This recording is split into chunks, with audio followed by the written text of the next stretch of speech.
Tom Brady just signed in Tampa. He went on the Howard. That's where I'm at. You're in Tampa. Yeah. Do you have your TP12 jersey yet, or not? Absolutely not.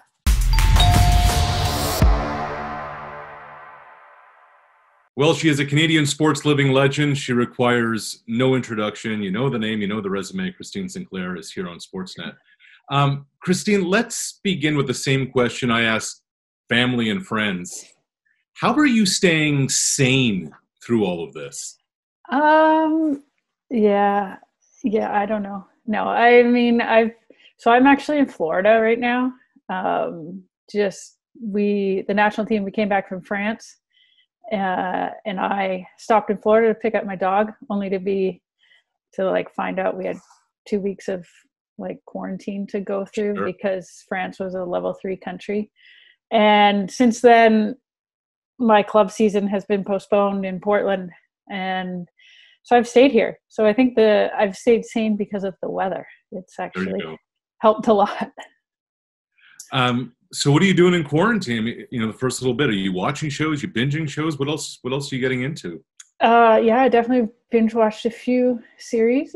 And then also the golf course near me is open. So I've been working on my golf game. Oh, fantastic. Yeah. Now, are you hitting them straight? That's the question. Occasionally. Is that something you've gotten into? Is golfing a thing, or is that just an isolation world thing that you got?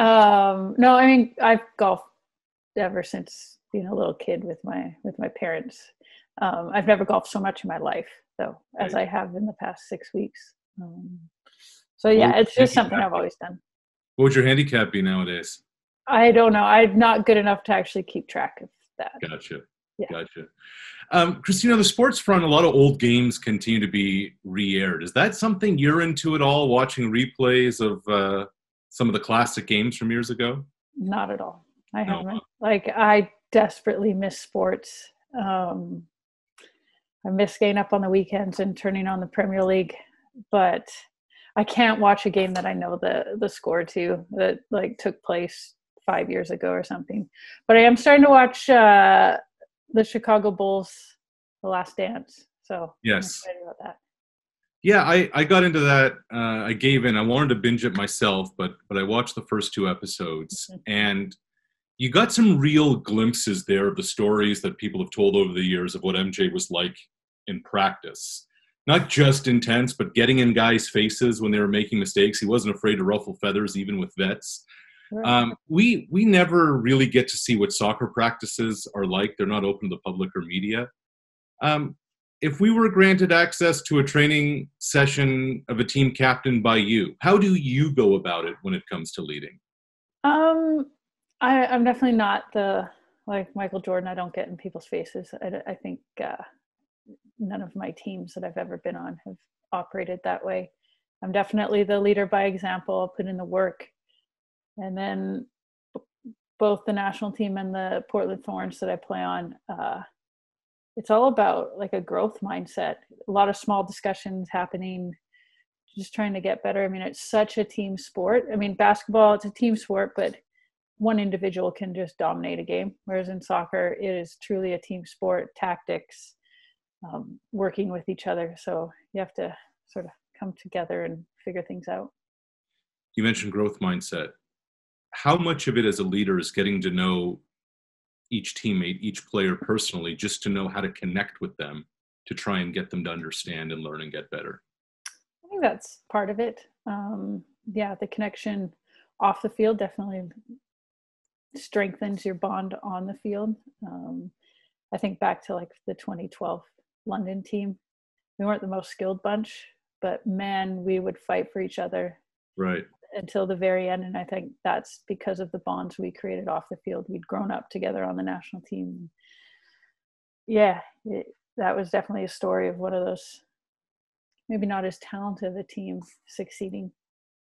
It's hard to believe that was 8 years ago. Right. That whole run. Are you still in touch with a bunch of those teammates from that era? Of course. We have a chat on WhatsApp, so we're all staying in touch, especially throughout the course of this.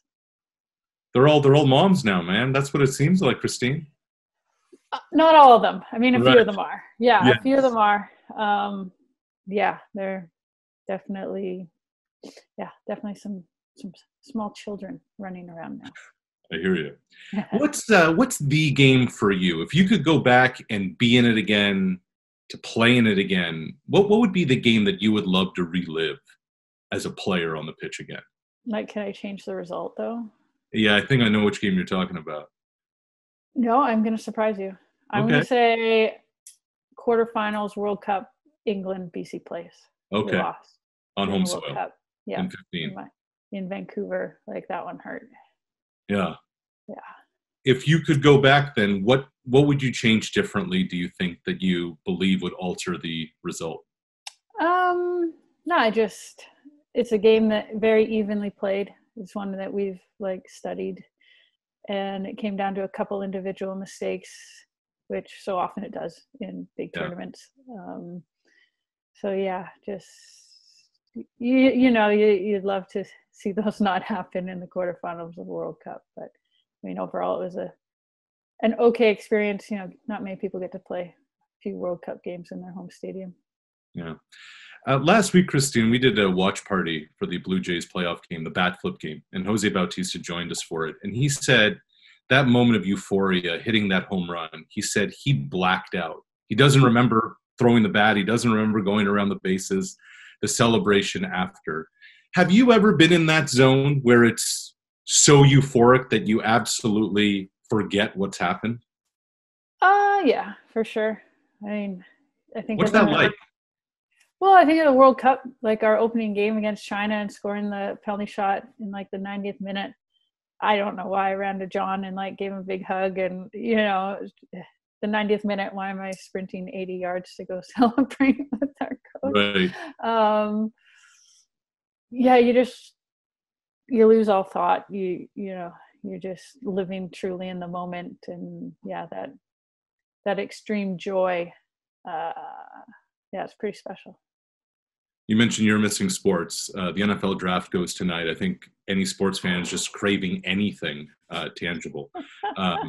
Matt Ryan went third overall, I think 10, 12 years ago. And he said when he first got into an NFL locker room, the guys were sitting around playing dominoes, playing cards. There's a lot of smack talking going around. He said, now I kind of walk in and everyone's on a device or a phone or something. He said, the vibe has changed altogether. How have you noticed how the locker room dynamic has changed in your world? And as a leader, how do you adapt to that? It's interesting because like on the national team, like we have rules there. You're not allowed to be on your cell phone in the locker room. Just because we are such a team and you need that connection. So we've sort of limited cell phone use. You're not allowed them at meals. Because if you were, 95% of the team would be like this on their phone, and you'd actually never get to talk to people. Right. Yeah, I mean, I'd obviously like to see it used a little less, especially in team environments. I'm a full believer of living in the moment, and I want to experience life in the moment, not through a tiny little screen. But that's just my opinion. I'm a little older. Yeah, and effectively you represent almost 3 generations of Canadian soccer and 3 generations of people. How do you find now in your mid-30s to relate to this new generation coming up? I mean, on the national team, we just have a connection. Yeah. I think it's the environment we create. We're welcoming. It's a very open environment. Every voice matters. Every voice counts. But there definitely is a difference. I mean, a lot of the vets on the team, after meals, things like that, we play games. We play board games. We puzzle, things like that. Whereas I'm sure the younger ones all go back to their rooms and get on their phones, for instance. Right. Taking a couple of questions from social media, Christine. A dad sent this in on behalf of his 9-year-old, Emma Rose. She asks, Christine, with all of us being stuck at home most of the day, what is your daily workout and training routine like now? Yeah, so obviously, I mean, it's changed. But currently probably training 6 days a week, Okay. just with whatever I can do. I found I wouldn't call it a field. It's more of like a green patch close to where I'm at, which allows me to like run and do intervals and things like that. So I'm probably doing that like 5 days a week. And then our strength and conditioning coach with the national team has set up Zoom like weightlifting sessions. So Okay. most of the players have like a bare bones sort of gym with like just a few weights, things like that, nothing crazy. And he makes the most of it. It's pretty fun. And then, yeah, like for instance, today we have a boxing class that he set Okay. up. So we're all going to go through boxing. I don't know how that's going to go. And I mean, yeah, it's just limited time with the ball, which I hate. So what can you do with the ball? I mean, I've got a wall that I've found, a cement Right. wall. So it like takes me back to being like a 5 or 6 year old, Sure. like out in the backyard, just hammering it off the back wall. Which it's fun, but ideally you want to be training with your team, you know. Gotcha. Next question is from Tim. He said, I like this one. When your career is over, do you have any interest in coaching or a role with Canada Soccer, guiding the national team like Wayne Gretzky did with Canada, Team Canada at the Salt Lake City Olympics? I don't know exactly what role I will take, but I will for sure stay involved in the game, whether that's in Canada, whether that's part of the NWSL, the pro league down in the States. Soccer's been such a massive part of my life for as long as I can remember. I can't see myself leaving the game. Christine, we talked about The Last Dance and Michael Jordan. It seems by him kind of opening the vault here and sitting down, he wants people to know a little bit about his legacy, and that matters to him. Tom Brady just signed in Tampa. He went on the Howard. That's where I'm at. You're in Tampa. Yeah. Do you have your TP12 jersey yet, or not? Absolutely not. Not. No. Tom said, "Look, I don't care about my legacy. Where do you sit on that? Is that significant to you? Does that matter to you or not?" I think it does matter to me. I think, yeah, I want to be known as a good Canadian, one that like inspired a generation, inspired especially young girls to like dream those crazy wild dreams. Hopefully more and more those are happening in sports, just the opportunities that are available now. Yeah, it's important to me to have been a part of the growth of the women's game in Canada and across the world. Why is that so significant to you? I think for me, just because there were so limited opportunities when I was growing up. You know, I wanted to be an Olympian for as long as I can remember, but women's soccer wasn't even in the Olympics. And then like when I graduated university, there weren't many professional opportunities. A lot of people had to go overseas to play.